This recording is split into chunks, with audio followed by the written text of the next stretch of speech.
might finally be time for LeBron James to retire. In his last 6 games, LeBron James is averaging under 17 points, 8.7 assists, and 7.5 rebounds per game. By the way, doesn't seem that bad, but when you take into account that LeBron James is shooting under 40% from the field and less than 10% from 3, and hasn't made a single three-pointer in his last 24 three-point attempts, it becomes a little shocking how poorly LeBron has been playing. For instance, take this air ball against the Minnesota Timberwolves. Now, my speculation isn't that LeBron James is magically washed, but I do think the fact that he's playing this volume of games at his age might be a little bit too much, and even his head coach says so.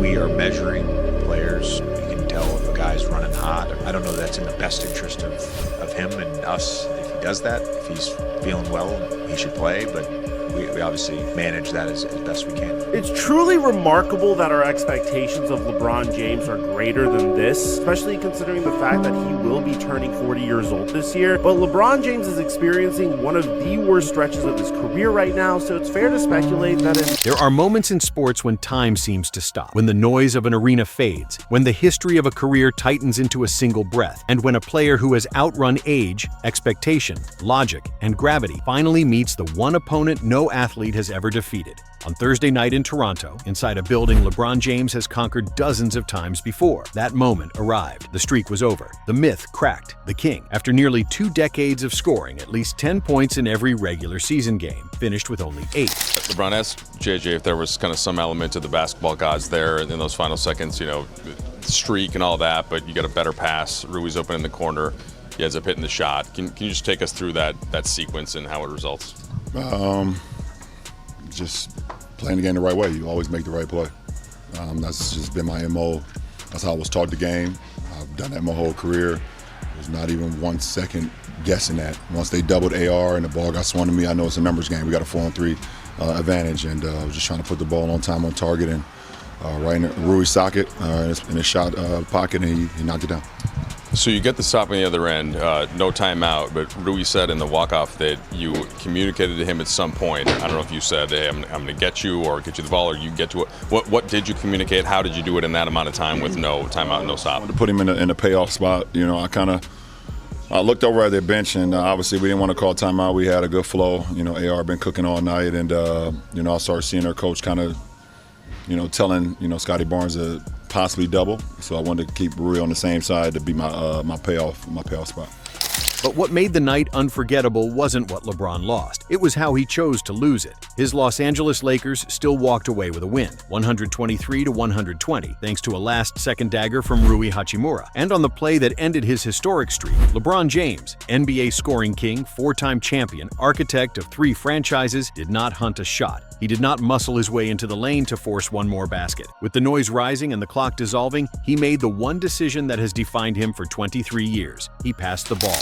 Oh, wow. But yeah, homie went out sad, man. He had to put it on the Instagram stories. Like that's the thing about coming back. I talked about this in the context of LeBron, which is a different case, but once you decide to come back at this age, every year, the odds of you going out sad get higher and higher and higher. And like LeBron hanging out at the end of that game to try to make sure he got his double digits.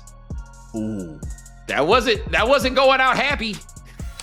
For 1,297 consecutive games, stretching all the way back to January 5th, 2007, back when George W. Bush was president, the iPhone didn't exist, and Cooper Flagg was 2 weeks old. LeBron had scored at least 10 points. That streak outlived super teams, rule changes, 2 lockouts, and the entire MCU film universe. It outlasted Allen Iverson's career. It was longer than the total number of wins in the Charlotte Hornets franchise history. It was absurd. It was unheard of. And it was the most casual display of dominance imaginable. But on Thursday, the calculation changed. The streak meant little. The win meant everything. And the King, finally showing his 40 years, let the streak go.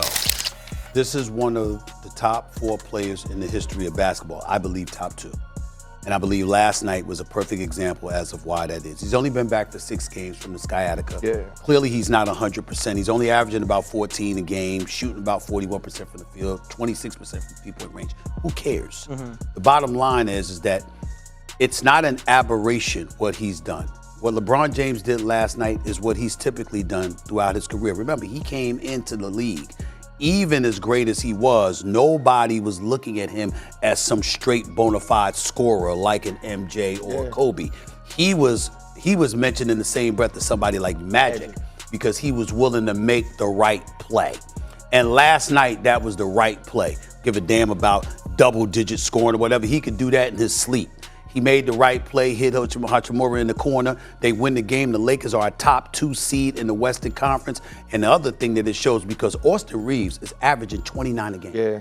Averaging 29 a game on better than 50% shooting. I mean, this is something to behold. And you know Luka doing his thing, averaging 35. The Lakers are a top 2 seed in the Western Conference right now and putting everybody on notice that they're going to have some say. Now, it ain't going to happen against OKC. That's when the walls close in and reality comes setting in. But against anybody else, the Lakers can do it. They can get to the Western Conference Finals, and it's because of plays like that, because you got LeBron James showing that he's willing to do what it takes to win, because winning is the priority. Give credit where it's due. The stat line told the story before the headlines could catch it. 4 for 17 shooting, 8 points, 11 assists, 4 blocks absorbed, and more moments standing still than sprinting. The fearless slasher who once detonated through triple teams had been replaced, at least for a night, by a version of LeBron who looked genuinely mortal. He missed jumpers short. He labored turning the corner. He looked hesitant, almost uncertain, directing traffic at the top of the key while Austin Reeves carried the scoring load with a brilliant 44-point explosion. This wasn't the LeBron James who once crushed teams with force of personality alone. This was a legendary star in his 23rd season who had missed the start of the year with sciatica and back issues, who turns 41 in 3 weeks, and who increasingly resembles a genius in the twilight, more conductor than conqueror. The signs were there even before tip-off. He had barely scraped his way to 10 points in his previous outing, and earlier this season failed to score until deep into a third quarter for the first time in years.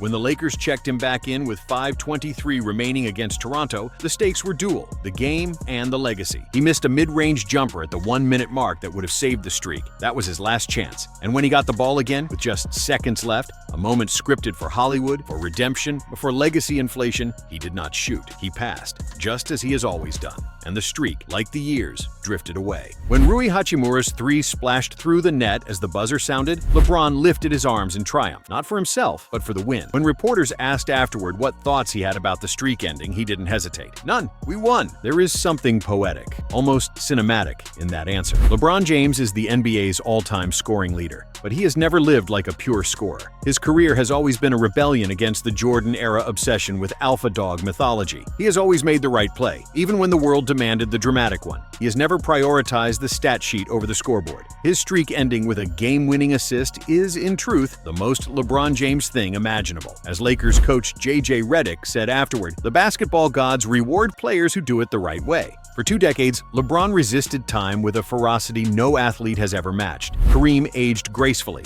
Kobe aged bravely, Tim Duncan aged silently, but LeBron aged slowly, glacially, even unnaturally. His body, his skill, and his IQ insulated him from decline for so long that fans and analysts began treating the impossible like the ordinary. But Thursday night felt different. It felt like the wall. ESPN's Brian Windhorst, who has covered LeBron since he was 16, said this week, "We haven't really seen this from LeBron.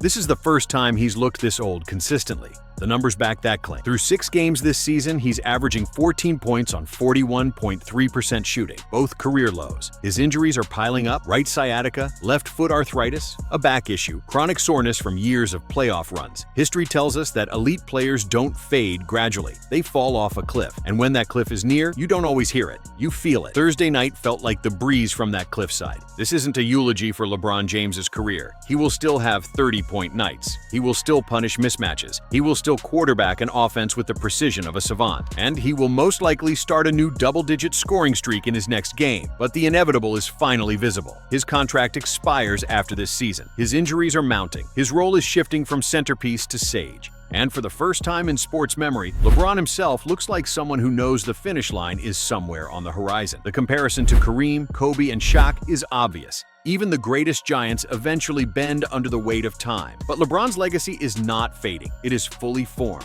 The man who once vowed never to shut up and dribble, but who critics say compromised for business interests overseas, has lived a career soaked in controversy off the court, but absolute greatness on it. His resume remains one of the greatest in the history of sports. 4 NBA championships, 10 finals appearances, including 8 straight, all-time scoring leader, one of the greatest passers ever, one of the greatest playoff performers ever, a player who has impacted scoring, defending, rebounding, and playmaking more than perhaps anyone in history. And Thursday in Toronto, he added something new, a reminder that even icons grow old. LeBron could have forced the shot. He could have ignored the open man. He could have kept the streak alive, secured the headline, and rewritten the night. Instead, he delivered a perfect pass to the corner, clinical, simple, selfless, and allowed Rui Hachimura to become the hero. Jake LaRavia said it best afterward. He's such an unselfish player. That's just who he is. Maybe that's why the streak lasted so long, because it was never about the streak. And maybe that's why its ending felt right, because LeBron, in his defining moment, didn't chase history. He chased the win.